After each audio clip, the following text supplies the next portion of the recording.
In this video, I'll go over everything you need to know regarding the strategies on the tracks in the Crossing Cup, the track picking, item sets, power item spots, bomb spots, and the shock spots. So without further ado, let's start giving her bud. Starting things off, we got Baby Park. This track is easily classified as one of, if not the most luck-based track in the game. I personally always bag on this track, however, running is a good option as well if you can break away with the Shroomless shortcuts, so I'd say this is a balanced track. However, in 6v6, I think this is only a viable pick in a last race situation if you want to secure a win, assuming your team is up by a lot. Let's say your team is up by around 34. It'll be really difficult for the other team to get a plus 36 race or better, but in all honesty, even then, you probably have better options given your spots going into the last race. I'd only pick this if you genuinely have no clue what else to go and want to put even more pressure on the other team, but all around, Baby Park is a balanced track. There are two item sets on this track, and they act the same. At both sets, there are 3 pairs of 2 single boxes. They all move towards you, but as the race goes on, the pairs split up more and more. This makes the race a lot more chaotic since every player will likely be cycling through these pairs of items on later laps. Power items aren't the greatest here since you can't really use them to the best of your ability. If you pull a golden, you should just spam it because you're probably looking for a star instead. If you pull a star, I'd chain into the next possible set in a bottom 4 spot since you'll want to cycle through dodges as much as you can, especially on the later laps. And if you pull a bill, I'd suggest using it on either lap 5 or 6. If a shock comes, it'll probably happen on one of these laps. There's not much else to talk about regarding the power items here since, well, it's Baby Park. And the same can be said about the bomb spots on this track. However, you could back your bomb right before or after the Shroomless shortcuts to screw your opponents over. Unfortunately, that's about as technical you can get with bombs on this track. And for the shock, I'd suggest chaining into any item set on lap 5 or early lap 6. This will give you and or your team more than enough time to capitalize on the shock and catch up effectively. Just don't be surprised if you end up dodging an opponent or 2 or 3, since dodges are very common nearing the end of the race. So yeah, Baby Park. As you would expect, it doesn't have much going for it when it comes to the strategies I showcase in these videos. But in any case, let's get her going on Cheeseland.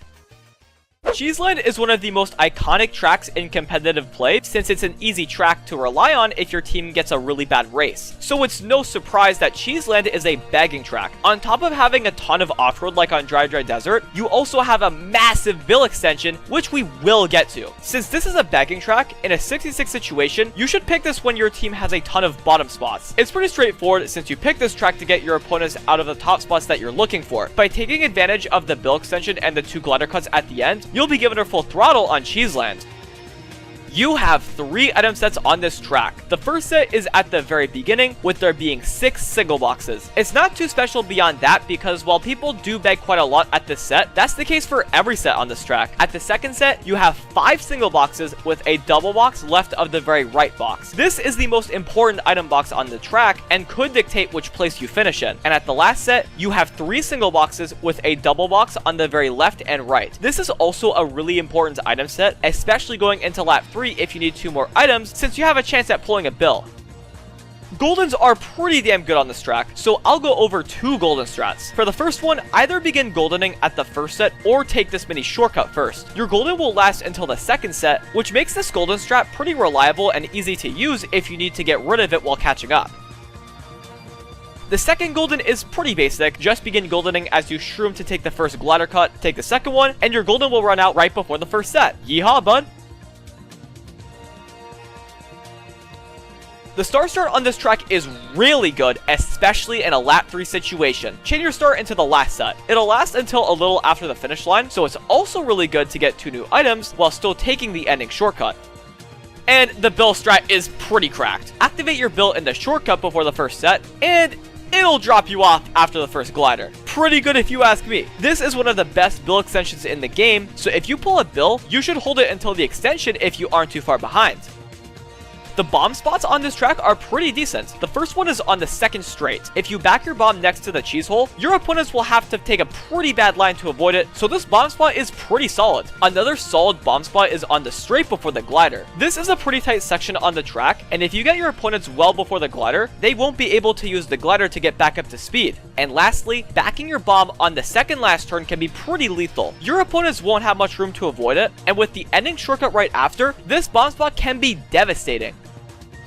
Now this is a really powerful shock spot. By chaining your shock into the second set, you deny people from taking the double cut. While your opponents can get items at the last set to take the ending shortcut, eliminating a ton of really good items in front of you helps out a ton. You'll be one of the only people taking both shortcuts like it's another day in the office, which makes things a lot easier for you. There's also a chance you could target shock some people after the glider, but the main idea here is that you're shocking people after the most important set on this track, since they can't take the double cut with broken items. Anyway, we're finished with Cheeseland, so let's see what's happening on Wild Woods. Wild Woods is definitely on the rare side online, mainly because it's not very clear what to pick this track for. However, because there is only one shortcut on this track, I'd say this is a running track. And while I do think in 66 you should pick this with top and middle spots, coins are the main issue with this track. That's because when you're starting in first, you want to take the lines necessary to keep first. Therefore, you can't collect any coins on the track until midway through lap 1. That's a pretty big deal. However, with the coin item, it's not as bad. To be honest, I take this Wildwood analysis with a grain of salt because this is a rare track and I personally don't have a lot of experience here. But again, since there's only one shortcut that doesn't save much time beyond the Shroom Boost, Wild Woods is a running track.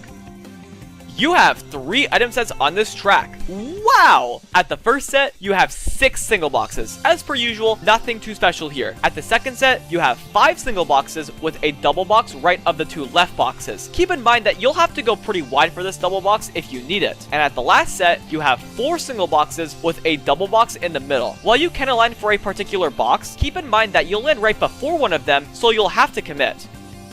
The golden strat here isn't too special, it's really just getting the most out of the golden itself. Anyway, begin goldening after the boost from the ramp runs out. Your golden will run out on the water stream section, so for what it's worth, this golden strat isn't too bad. The star strat here is pretty basic, but it works. Chain your star into the last set. You'll be able to take the ending shortcut with ease, and your star will run out in the air. It's not quite enough for endgame invincibility, but it isn't too bad. And the Bill strat is pretty great. By using your Bill in the ending shortcut, it'll take you pretty far. Not quite like a Bill extension, but it will drop you off to exit the right path, so that's pretty good if you ask me. The bomb spots on Wild Woods are pretty sick. The first one is pretty much anywhere on the right path. The path is so tight that you're basically guaranteed a hit or two by backing your bomb here. As long as it doesn't fall off the track, you'll be given her. Another great bomb spot is on the first ramp of the water stream section. Even though this section is a tad bit wider, if your opponents drop from the rail back onto the track, there's no way they're avoiding this bomb. And lastly, backing your bomb before the final ramp. This one is basically a guaranteed hit, so yeah, pretty damn good if you ask me. In a lap 3 situation, this bomb spot is especially brutal. Now this shock spot is pretty damn good. In a 6v6 situation, you'll probably be better off target shocking your opponents over the glider section. However, on your own, you should chain your shock into the second set. There's a chance you could target shock quite a few people, and of course, you'll be one of the only people in the room with really good items. This shock spot isn't a super flashy one, since there's still the final set and the ending shortcut to go, but you'll have a ton of time to catch up and give her full throttle. Anyway, with that, we're done with the strategies on Wild Woods, so let's finish strong on Animal Crossing. Animal Crossing is a pretty cool track and it has a very unique style compared to the other tracks in this game. I think running this track is a good strategy, but bagging can also work out really well. You probably know where I'm going with this. Animal Crossing is a balanced track, and it's probably one of the most balanced tracks in the game if you think about it. In a 6v6 situation, you should pick this with random spots. However, I should mention that your mid spots will have a good chance at pulling shrooms to push to the front early. That's really the only thing to keep in mind. I'd probably have only 1 or 2 baggers on this track, maybe a middle player too. But anyway, Animal Crossing is an all-around balanced track. While there are 3 item sets on this track, the second set mixes things up quite a bit. But starting things off, the first set. Nothing too special as always, 5 single boxes on the bridge. This and the last set are the item sets you want to bag at. You can't bag at the second set since the item boxes are in the air. While there are usually only 5 single boxes, you can easily take 2 of them if no one else has. Just keep in mind that the item sets take much longer to respawn after being taken. And at the last set, you have 3 single boxes with a double box on the very left and right. This is a very important item set because of the ending shortcut, especially in a lap 3 situation, bud. The golden strat on this track is really good in my opinion. You want to begin goldening in the very first patch of off-road. My poor approach to the second patch of off-road aside, your golden will last until you reach the second set. You'll save quite a lot of time beyond just the golden, so this is a really good strat. The star strat is very reassuring, especially in a lap 3 situation. Chain your star into the last set. You'll be able to take the ending shortcut, and your star will run out as you cross the finish line. So yeah, really good on lap 3, and really good in general. Now, the build strat here is a little complicated. If you're playing in autumn, spring, or summer, summer, activate your bill in the water, and it'll take you all the way to the final straight. You may pass the last set, but this bill strat is really strong regardless. But in winter, it's even better. Activate your bill as you're next to the middle log, and even though you used it earlier, it'll drop you off in the same spot. I'm not entirely sure why, but hey, we'll freaking take it.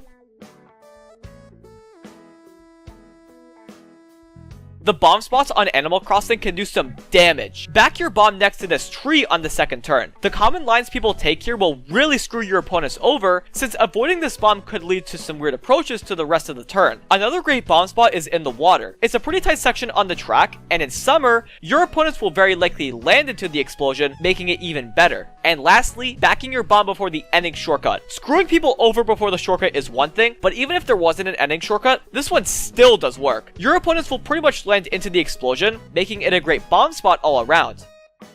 This shock spot can be super powerful under the right circumstances, especially on lap 3. In 6v6, your focus should be target shocking your opponents, but on your own, just chain your shock at the glider set. You could even target shock an opponent or two behind you by doing so. While the last set is still a thing, as well as the ending shortcut, you shouldn't have to worry about nailing another item to take the shortcut, while most of the room probably will. Again, not a crazy good shock like the second set on Hyrule Circuit, but it's a really good one regardless. But with that, we're finished with the strategies on the tracks in the Crossing Cup. I hope you got something out of this video. If you did, I'd really appreciate it if you'd like the video and subscribe if you haven't already. And as always, stay tuned for next week where we begin our wrap up of this series going over the driving on the tracks in the Bell Cup. We're just 2 weeks away from the completion of this series, and as we get closer and closer, I get even more excited to show you guys what's coming next. You guys truly have no idea, and I can't wait to show off what I've been working on. But until next time, thank you so much for watching, have yourselves a fantastic day, and keep on giving her, bud.